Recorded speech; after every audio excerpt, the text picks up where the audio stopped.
We're going to do our trace. As always, we'll start our trace with what's in the aquarium itself. Basically, water is going to flow in to an overflow box. So all throughout there we have that overflow box. And within here, we try and move water around through these. What are these guys? Yeah, basically wave makers. Yeah, they're called max specs. They're gyre generators. The key with them, how are they different from a power head? They're randomized. Power heads are linear flow, just keeps going straight.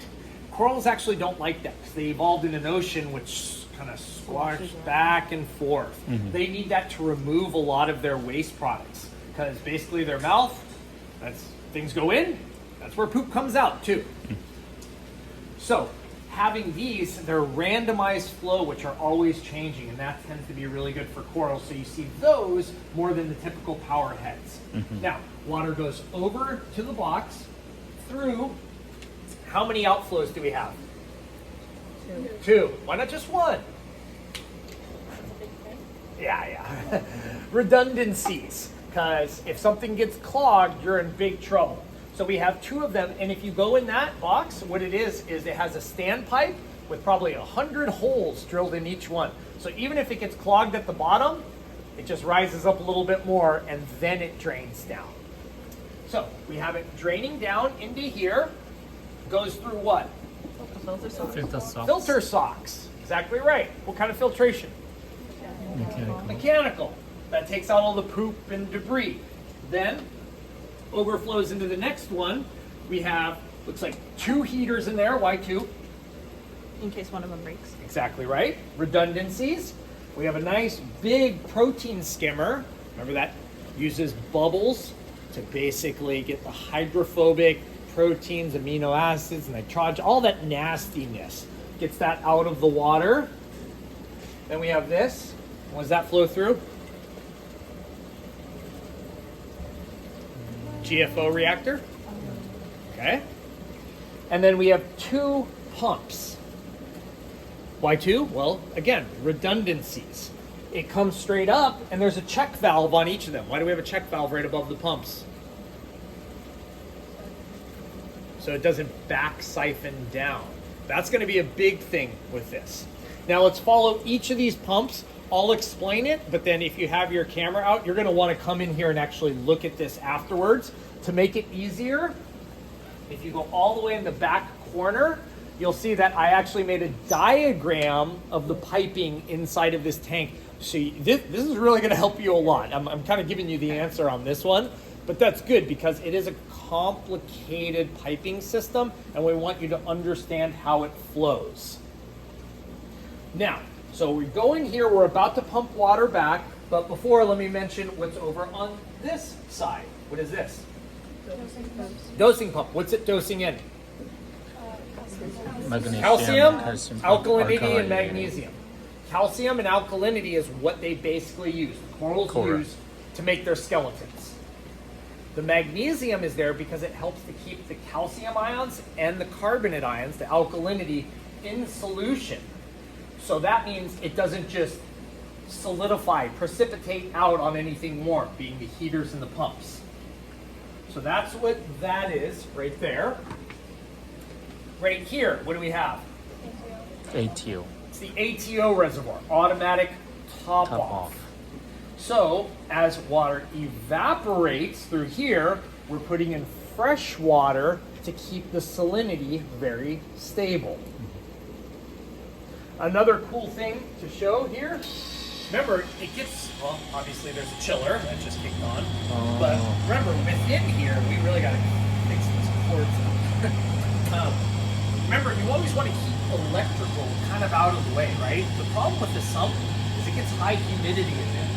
So this one, we specifically made an entire electrical panel outside, off to the side of this. So all of our electrical components are actually kept out over here. Our thermostats, our pump, all of our pump controllers, all of our power lines, all over here. So you can kind of take a look at that too. Now let's go up from each of the pumps. Since the chiller just kicked on, let's go through the chiller one first. Now the chiller one is going to be right here, our first one. You can kind of go through this. I'll let you do it on your own, but the bottom line is you'll notice there is a bypass on it. There's 3 ball valves, 2 of them are open and 1 of them is closed. If I need to replace the chiller, basically you just throw all 3 ball valves, that bypasses the flow, so it stops going through the chiller and just goes straight into the tank. Always put bypasses on things that need maintenance or might need to be replaced.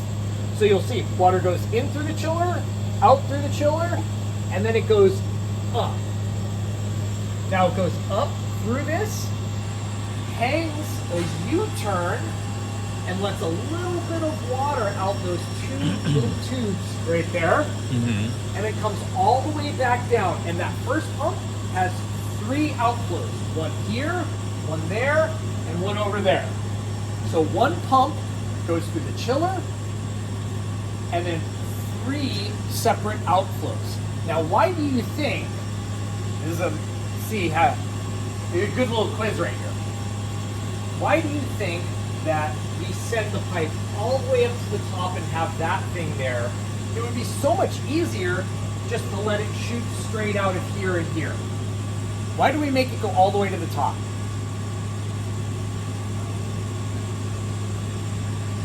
Short answer is to create a siphon break. Tanks that have their inflows on the bottom of the tank are potentially very dangerous.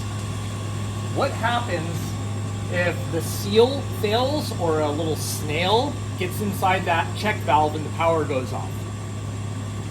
How low will this drain? It'll drain to that level.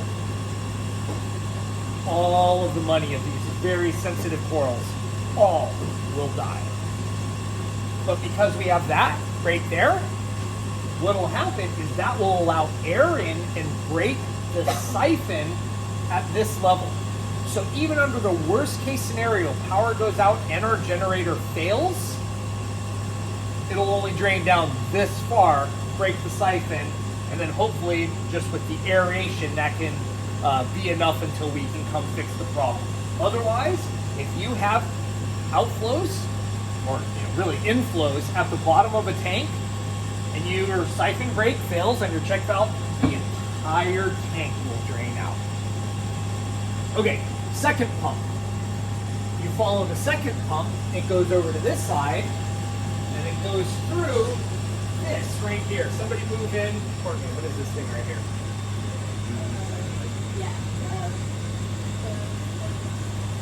Ezra? What's this thing right here? I'm pointing at a faint blue, aqua blue light. What does that mean? It's the UV sterilizer. Exactly. So you can see the UV sterilizer is on. Again, it's going to have a bypass. So if we ever need to change out the UV sterilizer, no problem. Flip 3 ball valves, water goes straight up into the system, and we can replace the UV sterilizer. Now, after it goes through that, it does the same thing. Goes up, hangs a U-turn, goes through that siphon break right there, and then comes back down, and we have 1, 2, 3 outflows. So this tank actually has 6 different places that the pump is shooting water into. Because with coral tanks, you want as much flow coming from different areas as possible. Then up top, we have a hybrid system.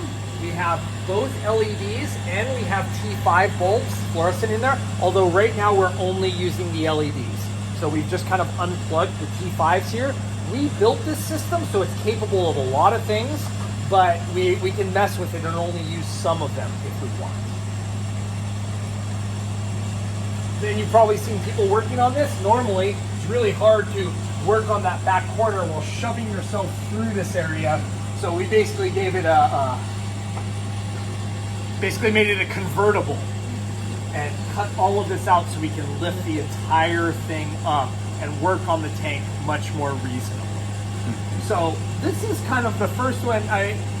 Coral prop was fairly advanced in terms of the number of components we have, but this one is even much more advanced, just in terms of the complexity of where everything is flowing, how it's doing, and what's incorporated into the planning and ideas of how we made it. It actually used to be even more complex. We didn't used to have a dosing pump. We used to have a calcium reactor and a Cato reactor.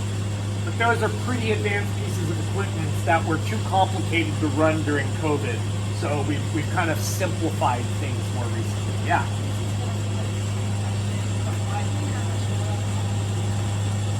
An excellent question. Why do we have a chiller on a tropical tank? Anyone know? So let's just talk straight up marine biology and conservation right now. How are coral reefs doing in the world? Really bad. What's one of the major reasons? Water that's too warm is coral bleaching. Now, what puts heat into our aquariums? Well, the heater can, but naturally on hot days, on the weekends, they'll actually shut down the air conditioning in this building. Plus, our pumps generate heat, our lights generate heat, and sterilizers generate heat. So we hope that chiller almost never comes on. And it's really kind of humorous that it came on the second I came out here to talk about this.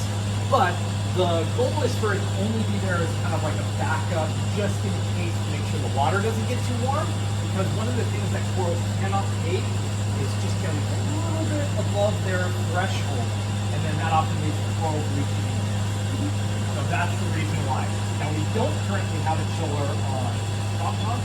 Same reason, but that has a greater volume of water, and we don't have our really sensitive corals in there. Our nicer corals are kind of in here. So this is one where you've taken the time and expense to put a chiller on that one. I'd love to have a chiller on that, but they're not as important. So the chiller is automatically on when Yeah, the so temperature if you come over here, hit. you'll notice there's actually two thermostats. Come on over. We have two thermostats taking the temperature, and if you take life support with us next semester, we'll get into all the nitty-gritty of how all this works. But one of them is blue, that's our chiller thermostat. One of them is red, that's our heater thermostat. Both of them are gauging the temperature, and if the water gets too hot, the chiller kicks on. If it gets too cold, the heater turns on. Now, this is something we have to be very careful with, because what if the people who are setting these don't do it right? You might have the chiller and the heater kick on at the same time. Bad. Then they're just going to be fighting each other. You're going to use a huge amount of power. Remember, the things that use amps in an aquarium most is temperature control, heaters and chillers. If they're constantly fighting each other, the chances that you use too much power and you overload the system is actually quite high. Okay? What do you think? Pretty cool, huh? Fantastic. Okay, that's it for today. Let's move some tables.